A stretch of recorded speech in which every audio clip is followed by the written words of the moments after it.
right, welcome back, ladies and gentlemen. We are at Standard 11 out of 16 standards. We are running through this fast. All right, so we have the interwar period. This is that time period that is between the Great War, which is World War One, and World War Two.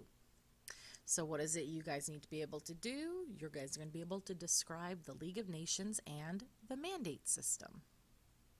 All right, so essential understandings. After World War One, international organizations and agreements were established to avoid future conflicts. Two that you need to know are the League of Nations and the mandate system. The League of Nations. It's an international cooperative organization.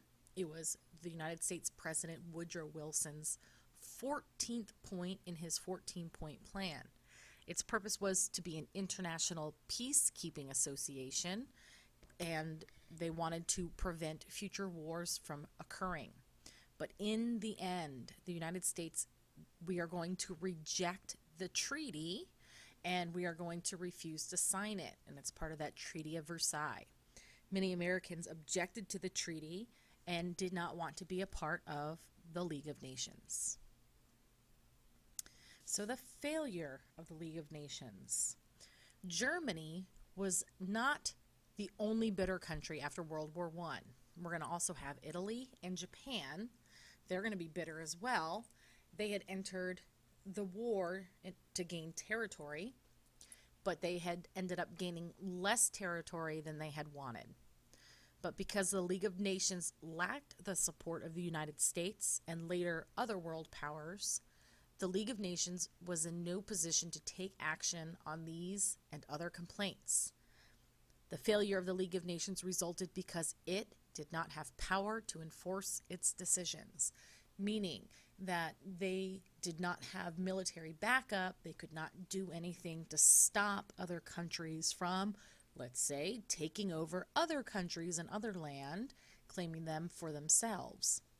The League of Nations could only issue a verbal threat saying stop or else, but there was no or else because they couldn't do anything about it. All right, so the mandate system. During World War I, Great Britain and France agreed to divide large portions of the Ottoman Empire in the Middle East between themselves.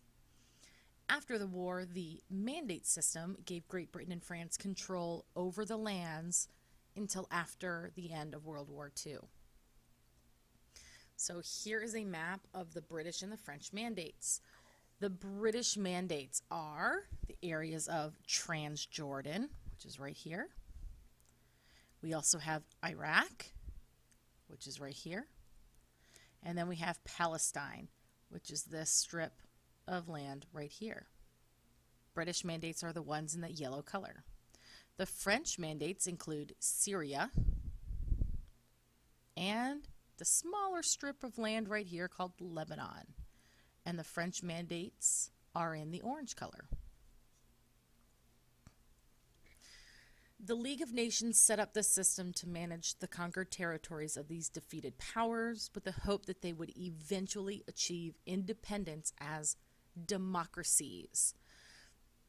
So, a good example of the mandate system, I like to say, Great Britain and France are like the mama birds, and Syria and Lebanon and Transjordan and Iraq and Palestine, those are like the baby birds. And we're going to have Great Britain take control over Iraq, Palestine, and Transjordan. So Great Britain's going to be the mama bird, and they're going to take those little 3 baby birds underneath its wings, help them grow up, become more independent, and when time is right, let them fly and be free. So I like to use that bird reference. Maybe that can help you remember the mandates. So Great Britain and France are the mama birds. Then we have Syria and Lebanon. They are the baby birds for France. And Iraq, Transjordan, and Palestine are the baby birds for Great Britain. So this led in many cases to problems in territorial disputes.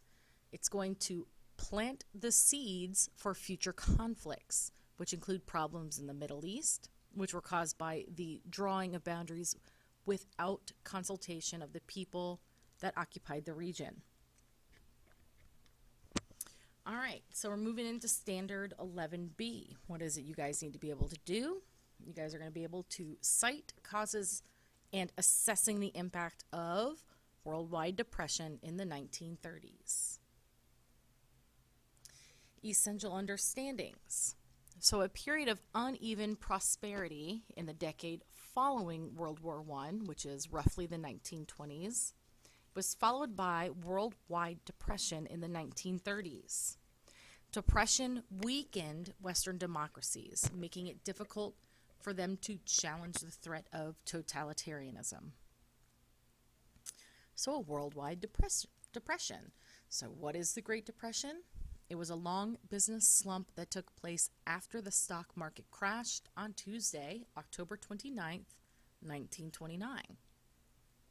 Prices for stocks plunged so low that 16 million were sold in one day, and it caused the stock market to collapse.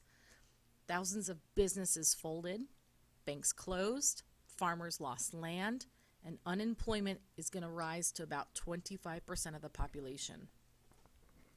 The United States economic crash sent shockwaves around the world, and it's going to also greatly affect Europe. So here are some photographs of this time period. So here is a newspaper, and it says billions lost as stocks crash. Here's a picture that says jobless men, keep going. We can't take care of our own. So it's telling the people, keep moving. We don't have a job for you. We can't help you out. This picture down here shows a line of people, couple people deep actually, and it says free cup of coffee and donut for the unemployed. So this store is offering people without jobs a free cup of coffee and a donut. This picture right here shows kids holding signs that says, why can't you give my dad a job? So kind of making the business people feel guilty when you see kids out there trying to get their parents a job. And here's a picture of a woman with her 2 children. She's obviously very sad, very depressed.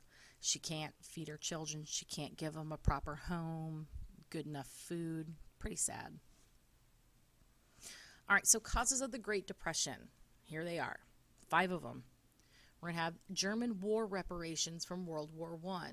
That is what the Germans had to do. They had to pay the $33 billion to help get other European countries affected by World War I back on their feet as a way of kind of saying that they're sorry for the war.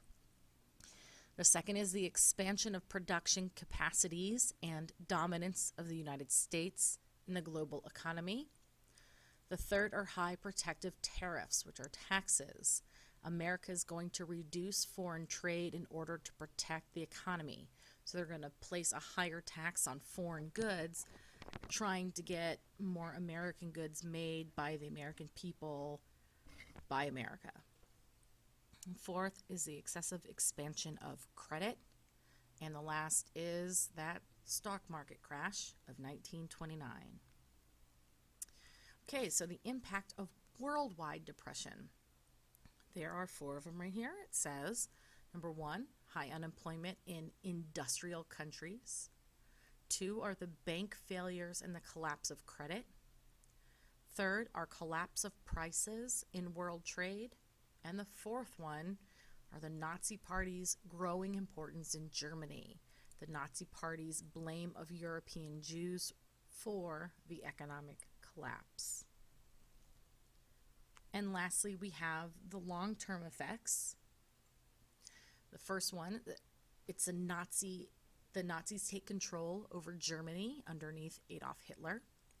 The second is Russia is going to become a communist country, as we saw already. It's going to be known as the USSR, and that's going to be underneath Joseph Stalin's command.